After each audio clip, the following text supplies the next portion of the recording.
আজকে আমরা দেখব মরক্কোর কাসাব্লাঙ্কায় অবস্থিত রাজা দ্বিতীয় হাসান মসজিদ। এই মসজিদটা আফ্রিকার মধ্যে, বিশেষ করে উত্তর আফ্রিকা, মাগরেব যাকে বলা হয়, সেখানে এটা দ্বিতীয় স্থানে। সারা পৃথিবীর বৃহত্তম মসজিদগুলোর সঙ্গে তুলনা করলে এটা 14তম স্থানে। অনেক বড় বড় মসজিদ আমি দেখেছি, তুরস্কে দেখেছি, সৌদি আরবের মদিনা দেখেছি এবং ব্রুনেইতে ভালো ভালো মসজিদ দেখেছি। মসজিদে কোনো ভাস্কর্য থাকে না, স্থাপত্য থাকে। স্থাপত্য শৈলীর যে ভাগগুলো আমি যা বুঝলাম, যার শৈলী সম্পর্কে ধারণা খুব কম, আর্কিটেকচার নিয়ে খুব বেশি জানি না, যা বুঝলাম তাতে দু ধরনের শৈলী আমি দেখেছি। একটা অ্যারাবিয়ান শৈলী, আরেকটা তুর্কি শৈলী। অ্যারাবিয়ান শৈলীতে গম্বুজ থাকে না, তুর্কি শৈলীতে থাকে। সেটা বাগেরহাটের 7 গম্বুজ মসজিদে হোক আর যাই হোক। কিন্তু এইখানে যেটা দেখেছি সেটা হচ্ছে আরবীয় এবং বারবার সংস্কৃতির মিশ্রণ। সেই মিশ্রণটা কি করে বুঝবেন না, এখানে যে মিনার থাকে, মসজিদ থাকলে একটা মিনার থাকবে, এইখানে মিনারটা চৌকো, অর্থাৎ সেটা বারবার সংস্কৃতির অংশ। এই মিনারটার উচ্চতা 650 ফিট এবং মিনারের দিক বিচার করলে এটা পৃথিবীর সর্বোচ্চ মিনার। মিনার কিন্তু চালু হয়েছিল যে মুয়াজ্জিনরা মিনারের মাথায় উঠে আজান দেবে, অনেক দূরে যাবে। এখন মাইক আবিষ্কার হওয়ার পরে মিনার নিতান্তই একটা অলংকার। চলুন আমরা দেখি কাসাব্লাঙ্কায় অবস্থিত দ্বিতীয় হাসান মসজিদ। আমরা ঢুকছি উত্তর আফ্রিকা বা মাগরেব যাকে বলা হয় পশ্চিম আরব, তার দ্বিতীয় বৃহত্তম মসজিদ রাজা দ্বিতীয় হাসান মসজিদ নামে যেটা পরিচিত, সেই চত্বরে 22 একর জায়গা জুড়ে এই মসজিদের চত্বর। এই মসজিদ পৃথিবীর 14তম স্থানে আছে, কিন্তু এর যে মিনারটা আমরা দেখাচ্ছি, এই মিনারটা হচ্ছে পৃথিবীর বৃহত্তম মিনার, মানে উচ্চতম মিনার। এই মিনারে রয়েছে 16টা তলা, লাস্টে রয়েছে লেজারের ব্যবস্থা, যে লেজার থেকে আলোটা নির্দেশ করে মক্কার দিকে। এই যে আমরা এখানে আছে, মসজিদ ছাড়াও আছে একটা মাদ্রাসা, একটা কনফারেন্স হল এবং একটা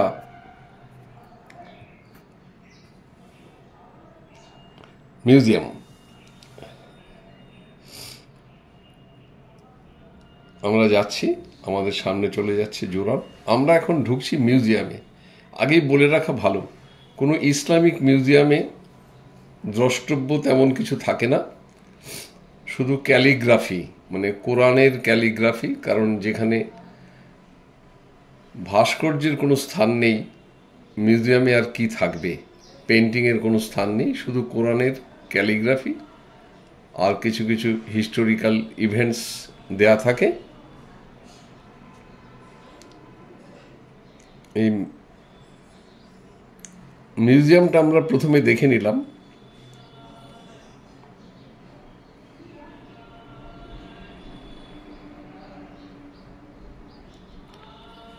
কারণ ইসলাম ধর্মে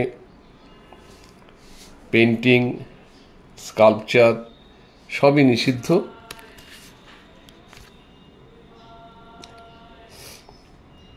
এই যে আমরা চত্বর দিয়ে হাঁটছি, বিশাল চত্বর, 22 একর। মসজিদের প্রার্থনা গৃহে, মানে যেখানে নামাজ পড়া হয়, সেখানে স্থান সংকুলন হয় 25,000 লোকের। আর তার বাইরে এই চত্বরে বিশেষ বিশেষ দিনে লোকেরা নামাজ জন্য সমবেত হয়, সেখানে জায়গা হয় 25,000 লোকের। আমরা হেঁটে যাচ্ছি। এখানে বয়স্কদের জন্য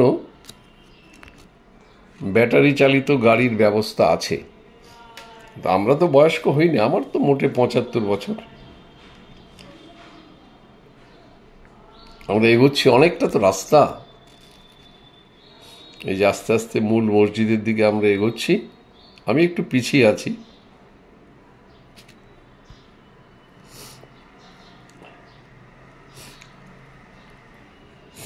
দেখুন মিনারটা 60 তলা, 60।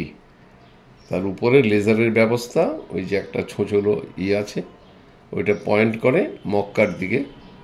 প্রসঙ্গক্রমে বলে রাখা ভালো, আমাদের ভারতবর্ষ, বাংলাদেশ বা এশিয়ার মুসলিমরা যখন নামাজ পড়ে তারা পশ্চিম দিকে তাকিয়ে পড়ে, কারণ কাবা শরীফ হচ্ছে এখান থেকে পশ্চিমে। কিন্তু মাগরেব বা উত্তর আফ্রিকার লোকেরা পূর্ব দিকে তাকিয়ে, কারণ তাদের থেকে কাবা হচ্ছে পূর্ব দিকে।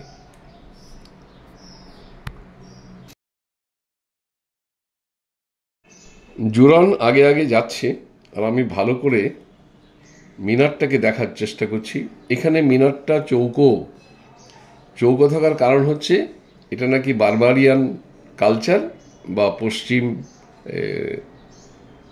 আরব বা মাগরেবের কালচার। যদি আমরা একটু খেয়াল করি তাহলে দেখব মসজিদে স্থাপত্যের, আমি কিন্তু উঠে গেছি ব্যাটারি চালিত গাড়িতে, বয়সের জন্য নয়, বৃষ্টির জন্য। জোরানরা আগে চলে গেছে, এই যে গোপা এসে উঠছে।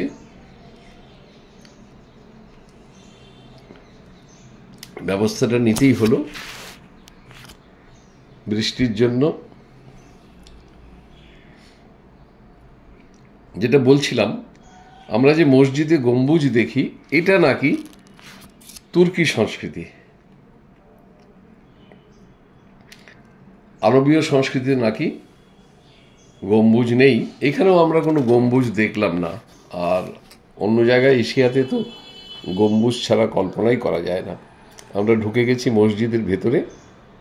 এখানে বাইরে থেকে যত খুশি ভিডিও করা যায়, কিন্তু ভেতরে ভিডিও করা নিষেধ। যত খুশি ছবি আপনি তুলুন, কিন্তু ভিডিও করতে পারবেন না। আমরা ছবি তুলে তুলে সবাই মিলে যত ছবি তুলেছি সেটাকে জুড়ে দিয়েছি। দেখুন এক একটা খিলান বা স্তম্ভগুলো কত সুন্দর, এই আর্চগুলো করা হয়েছে। এটা নাকি মেয়েদের জন্য করা হয়েছে, মেয়েরা এখানে বসে নামাজ পড়তে পারে বা খুতবা শুনতে পারে।